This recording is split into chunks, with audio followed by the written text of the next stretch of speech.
స్తుతులివిగో నా ప్రభువా, ప్రియమైన నా దేవా.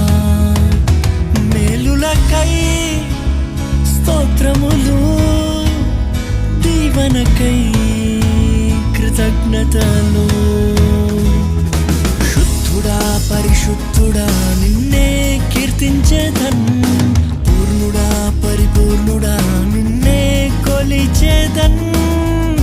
ఎంతో ఘనమైనది నీ స్నేహం, వివరింపలేనిది నీ త్యాగం. నన్ను ప్రేమించే ప్రియ నేస్తమా,